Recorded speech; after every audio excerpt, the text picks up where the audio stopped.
Baik, saya Ailsa Cinta Lufiara dengan NIM 20095111063 sebagai moderator akan membantu jalannya presentasi pada hari ini. Kami dari kelompok B6 akan mempresentasikan tentang kontribusi cahaya terhadap kehidupan dalam mata kuliah Biosains Veteriner dengan dosen pengampu Profesor Dr. Hewan Iwan Harjono Utama MS. Dengan anggota kelompok, Ika Adik Krisna Widiantara dengan NIM akhir 061, Dionysius Immanuel dengan NIM akhir 062, Ailsa Cinta Lufiara dengan NIM akhir 063, Ketut Nanda Maharanti dengan NIM akhir 064, Nima Devi Nanda Pradipanya dengan NIM akhir 064.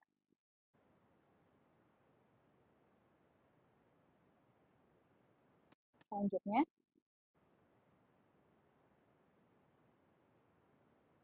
peran cahaya matahari bagi tumbuhan. 1. Menghangatkan biji. Pada kebanyakan tumbuhan, termasuk bunga matahari, akan beradaptasi terhadap arah datangnya cahaya matahari. Dengan kata lain, bunga matahari dan tumbuhan-tumbuhan ini akan condong ke arah datangnya cahaya matahari. Gerak tumbuhan yang menghadap ke arah datangnya cahaya matahari disebut gerak fototropisme. Yang kedua, mengeringkan tanah. Pada bunga matahari, cahaya matahari sangat bermanfaat dalam proses perkembangbiakan. Dalam hal ini, cahaya matahari sangat dibutuhkan dalam proses pengeringan tanah. Dengan demikian, biji bunga matahari yang jatuh ke tanah yang kering akan tumbuh dengan subur. Yang ketiga, fotosintesis. Dalam reaksi fotosintesis, tumbuhan berdaun hijau melalui klorofilnya menyerap cahaya matahari. Cahaya matahari digunakan tumbuhan untuk membantu proses kimia memproduksi glukosa atau gula. Cadangan makanan ini akan disimpan di dalam akar, umbi, buah, dan biji. Dalam proses fotosintesis ini, kemudian tumbuhan menghasilkan zat sisa berupa oksigen yang digunakan manusia untuk bernafas. Yang keempat, membantu proses pertumbuhan kecambah. Kecambah yang kekurangan cahaya matahari akan tumbuh tinggi, kurus, kering, dan daunnya berwarna kuning pucat serta tipis. Sebaliknya, kecambah yang terkena cahaya matahari akan tumbuh pendek, subur, hijau, dengan daun yang tebal dan gemuk karena dapat lebih maksimal dalam proses fotosintesis untuk menghasilkan energi dan zat makanan. Selanjutnya, presentasi akan dilanjutkan oleh teman saya. Baik, perkenalkan nama saya Ketut Nanda Maharanti dengan NIM terakhir 064. Yang kelima, mengaktifkan klorofil. Radiasi cahaya matahari bermanfaat untuk mengaktifkan klorofil yang terkandung dalam tanaman. Oleh karena itu, tanaman ataupun kecambah yang kurang terkena cahaya matahari akan berwarna kuning pucat. Sebaliknya, kecambah atau tanaman yang terkena cahaya matahari langsung akan berwarna hijau karena secara otomatis klorofil diaktifkan. Selanjutnya,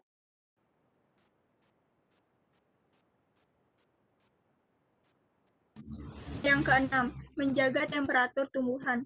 Matahari membantu tumbuhan menjaga temperatur yang diperlukan untuk mentransfer air agar temperatur tetap stabil dan seimbang.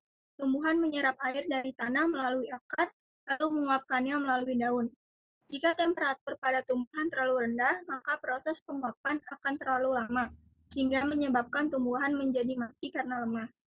Sebaliknya, jika suhu terlalu tinggi, maka proses penguapan akan terlalu cepat sehingga menyebabkan tumbuhan menjadi kekeringan. Selanjutnya,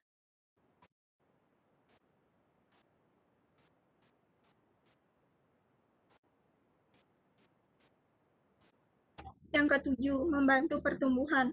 Semua tumbuhan membutuhkan matahari untuk proses pertumbuhan yang lebih baik. Namun, tak semua tumbuhan membutuhkan cahaya matahari dalam jumlah yang sama. Ada beberapa tumbuhan memerlukan cahaya matahari dalam jumlah yang sedikit atau sedang. Hanya akan tumbuh subur dengan paparan cahaya matahari beberapa jam saja per hari. Selanjutnya, peran cahaya matahari bagi hewan. Yang pertama, mempercepat proses pertumbuhan dan perkembangan. Manfaat energi matahari bagi hewan dapat membuat tulang hewan menjadi lebih kuat karena mendapatkan vitamin D yang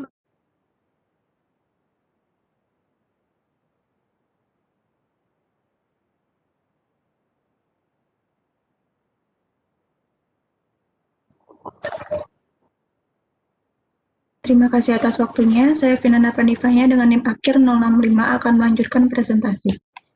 Yang kedua, cahaya matahari berperan dalam proses pencernaan dan menghasilkan energi.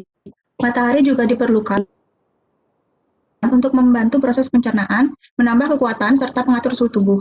Untuk menghasilkan energi, oksigen, dan listrik, hewan juga memerlukan sinar. Yang ketiga, untuk beradaptasi. Dalam beradaptasi dengan predator, sinar matahari membantu dalam penyamaran. Selain itu, cahaya matahari juga berperan sebagai penerangan dalam mencari makan atau mangsa. Yang keempat, untuk menghangatkan tubuh. Peran matahari bagi hewan atau binatang adalah menghangatkan tubuh hewan agar bisa bertahan hidup. Yang kelima, mengatur siklus tidur hewan. Hewan bisa mengatur siklus tidur karena matahari. Layaknya makhluk hidup, binatang juga memerlukan istirahat. Yang keenam, sebagai pengering alami. Sementara bagi hewan berbulu atau berambut dan mempunyai kebiasaan berendam di dalam air seperti bebek dan yang lain, cahaya matahari dapat bermanfaat sebagai pengering alami. Selanjutnya yaitu peran cahaya matahari bagi manusia. Yang pertama, dalam bidang kesehatan, dengan cahaya matahari, tubuh dapat mengubah provitamin D menjadi vitamin D yang berfungsi untuk metabolisme kalsium, sehingga membentuk tulang yang kuat. Yang kedua, untuk meningkatkan sirkulasi darah, di mana cahaya matahari mampu meningkatkan sirkulasi darah dengan melebarkan pembuluh darah kulit. Sekian dari saya, akan dilanjutkan oleh teman saya. Terima kasih. Terima kasih atas waktunya. Perkenalkan, nama saya Kadek Adi Krisna Widiantara dengan NIM akhir 061. Baik, saya akan melanjutkan presentasi. Yang ketiga yaitu dapat menurunkan risiko kanker. Sintesis vitamin D yang disebabkan oleh cahaya matahari dapat menurunkan risiko terkena penyakit kanker. Yang keempat yaitu cahaya matahari dapat memperkuat sistem kekebalan tubuh. Karena ketika terpapar sinar matahari, tubuh menghasilkan lebih banyak sel darah putih yang membantu menangkal infeksi dan berbagai penyakit akibat bakteri, jamur, dan virus. Next.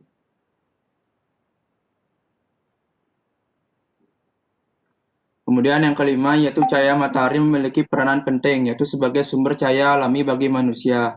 Cahaya matahari digunakan sebagai penerangan dan pencahayaan alami di bumi. Yang keenam itu dapat dimanfaatkan untuk bahan bakar kendaraan, yaitu mobil bertenaga surya yang menggunakan sinar matahari sebagai bahan bakar minyaknya. Yang ketujuh yaitu cahaya matahari menghasilkan energi yang dapat dimanfaatkan sebagai pembangkit listrik. Next. Kemudian pemanfaatan cahaya dalam perkembangan teknologi untuk kesehatan dan kecantikan, yaitu terdiri dari metode IPL atau Intense Pole Light. Yang lebih dikenal dengan singkatan IPL adalah salah satu teknik yang sekarang banyak digunakan di bidang dermatologi. Ini melibatkan penggunaan spektrum cahaya yang luas, namun dapat dikendalikan. Manfaat dari tindakan IPL antara lain untuk menghilangkan tanda regangan dan bekas jerawat serta mencegah bulu tumbuh kembali. Next. Yang kedua yaitu LED, Light Emitting Diodes.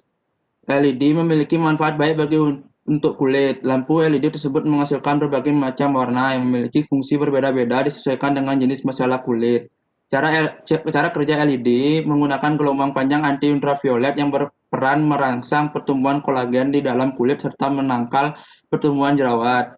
Sinar LED menggunakan sinar alami dengan berbagai variasi panjang gelombang dikombinasi dengan agar secara lembut dapat menstimulasi aktivitas sel untuk mengurangi tanda-tanda penuaan pada kulit. Sinar dari LED akan berinteraksi dengan sel dan menstimulasi untuk produksi kolagen dan elastin baru.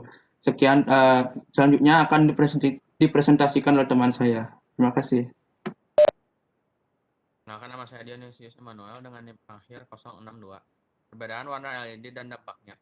Warna LED biru untuk treatment jerawat, LED merah merasuk kolagen dan elastisitas kulit, LED hijau memperbaiki sel yang rusak, LED kuning peremajaan dan melancarkan kelenjar getah bening, LED ungu regenerasi kulit, LED biru mengurangi pembuluh darah yang melebar, dan yang terakhir LED putih untuk mengurangi pigmen dan bintik hitam. Next. Yang ketiga ada laser. Sinar laser memiliki panjang gelombang tertentu yang berbeda dengan sinar lainnya. Dalam dunia kedokteran, sinar laser memungkinkan dokter untuk melakukan pembedahan dengan lebih aman. Berikut ini adalah beberapa kegunaan sinar laser sebagai metode pengobatan. Yang pertama, bantu prosedur pembedahan, seperti pengangkatan tumor dan batu ginjal, operasi prostat, dan operasi payudara. Yang kedua, memperbaiki penglihatan, seperti pada prosedur LASIK, memperbaiki retina mata yang terlepas, dan pengangkatan katarak. Ketiga, membantu prosedur medis di gigi dan mulut, seperti perawatan saluran akar atau endodontik, lalu bedah periodontik, pemutihan gigi, dan bedah mulut. Yang selanjutnya, mengobati nyeri punggung. Selanjutnya, pengobatan kanker seperti kanker serviks, kanker penis, kanker vulva, kanker vagina, kanker kulit, dan kanker paru-paru pada stadium awal. Lalu dapat juga membantu prosedur bedah kosmetik, seperti untuk operasi plastik dan menghilangkan bekas luka, tato, flek hitam, stretch mark, kerutan, tanda lahir, varises, dan operasi tai lalat. Next. Yang keempat ada sinar gamma. Sinar gamma dapat berasal dari sumber alami seperti gas radon, yaitu unsur radioaktif alam dan di luar angkasa. Akan tetapi, sinar gamma juga bisa dibuat oleh manusia dengan menggunakan mesin khusus dan bahan radioaktif seperti polonium, radium, kobalt, dan iridium. Biasanya digunakan untuk mematikan sel-sel abnormal seperti kanker dan tumor. Selain itu juga dapat digunakan untuk mensterilkan peralatan medis. Next. Dan yang terakhir adalah sinar X. Sinar X atau sinar Ronsen adalah salah satu bentuk dari radiasi elektromagnetik dengan panjang gelombang berkisar antara 10 nanometer ke 100 pikometer, sama dengan frekuensi dalam rentang 30 petahertz sampai 30 eksahertz, dan memiliki energi dalam rentang 10 eV sampai 100 eV sampai 100 kV. Sinar X umumnya digunakan dalam diagnosis gambar medis dan kristalografi. Sinar X adalah bentuk dari radiasi ion dan dapat berbahaya. Selanjutnya akan dikembalikan kepada moderator.